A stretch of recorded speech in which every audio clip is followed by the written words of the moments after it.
समस्त छात्र छात्री मानक स्वागत करुच्ची जो मैंने जुक्त दुई जो छात्र छात्री मैंने अच्छा से खुशी खबर जोटा कि देखूँ जे +2 लैपटॉप को लेकिन जो पिला माने वर्तमान जो पिला माने पास आउट होगी अच्छा तो से मैंने लैपटॉप केवे पाइबे तो जोटा कि मुख्यमंत्री द्वारा घोषणा करा जायछि जो लैपटॉप को लेकिन तो से घोषणा वीडियो मध्य मु आपण मानकु देखैबी किंतु आसंतु वीडियो को आम संपूर्ण भाव में देखा कंप्लीटली देखा तो ये वीडियो को बहुत मात्रा रे शेयर करंतु निज सांगसाथी मानक पाखक ठीक अच्छे तो आसंतु वीडियो को आम स्टार्ट करवा। तो देखंतु आपण माने जो लैपटॉप पाई जो टंका पाउथले देखंतु जो लैपटॉप स्कीम थिला ओडिसा रे जोटा कि स्टूडेंट मानकु सशक्तिकरण करिया पई जो लैपटॉप स्कीम करा जायथिला एवं से लैपटॉप स्कीम थ्रो रे पिला माने 30,000 टंका पाउथले ठीक अच्छे प्रति वर्ष आपण माने 30,000 टंका लैपटॉप पाई पाउथले किंतु एवं एथिरे टार्गेट रखा जाइथिला 15,000 छात्र छात्री को टार्गेट रखा जाइथिला ठीक अच्छे एवं एठी आपण माने जानी रखंतु जे एई जो लैपटॉप को नै कि जो मुख्यमंत्री जो घोषणा करिसंती तो आपण माने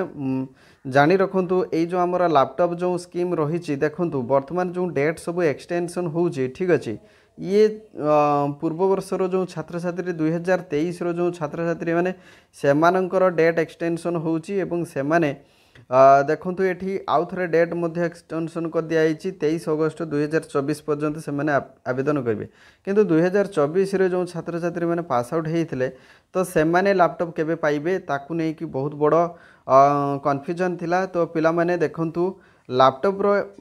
बेनिफिट कौन कौन रही 30,000 टंका प्रति वर्ष मिलिबो एवं आपणकर देखंतु माने लैपटॉप पाई 30,000 आपको मिलिबो एवं 15,000 छात्र छात्री को ही मिलिबो तापर देखंतु ये केवल गोटे वर्ष रे ही गोटे स्कॉलरशिप टाइप रे ही मिली थाए ठीक अच्छे एवं लैपटॉप पाई जेतेबेले आपण आवेदन करेंगे अप्लाई बटन रे क्लिक करेंगे एवं स्टेट स्कॉलरशिप पोर्टल को आसिकी ही आवेदन करेंगे एवं व्यू डिटेल्स रे जेतेबेले आपण क्लिक करेंगे लैपटॉप रो सबसे तथ्य मध्य आपण जानि परिबे कैटेगरी कथा जदि आमे कहबा ताले general SC ST OBC EBC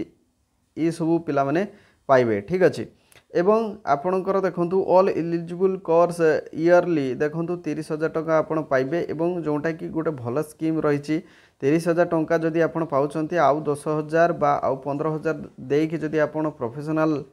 laptop गोटे बा भल लैपटॉप जदि पाया पई चाहउचंती ताले आउ किछि 10,000 बा 5,000 देकी आपण लैपटॉप बहुत भल लैपटॉप मध्य आपण पाई परबे किंतु 30,000 भी आजिका डेट रे भी बहुत भल लैपटॉप मिलूँ ठीक अच्छे तो देखंतु लैपटॉप को लेकिन बहुत बड़ अपडेट जोटा कि देखंतु आपणकर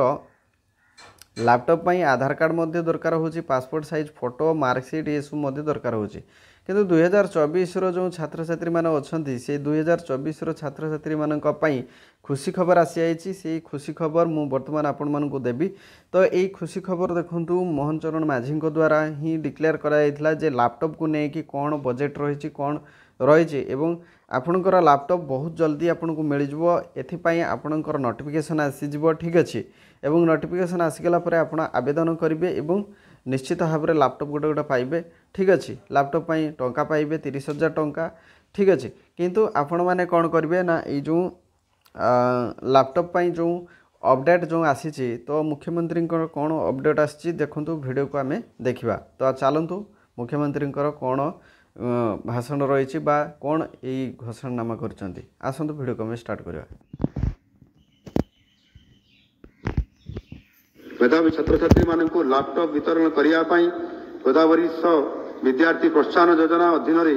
54 कोटी टंका व्यय बरादर प्रस्ताव रही आम युवा पीढ़ी को भविष्य दक्षता सह रोजगारक्षम करने एवं शिल्पर चाहिदा पूरण दक्ष मानव संबल सृष्टि कर द्वैत उद्देश्य मु दक्षता विकास एवं वैषयिक शिक्षा व्यय बराद को 60% वर्धित कर 1,583 कोटी टंका प्रस्ताव दूची जो कार्यक्रम व्यय 1,050 कोटी टंका अंतर्भुक्त अटे। मु क्रीड़ा एवं युव समाज सेवा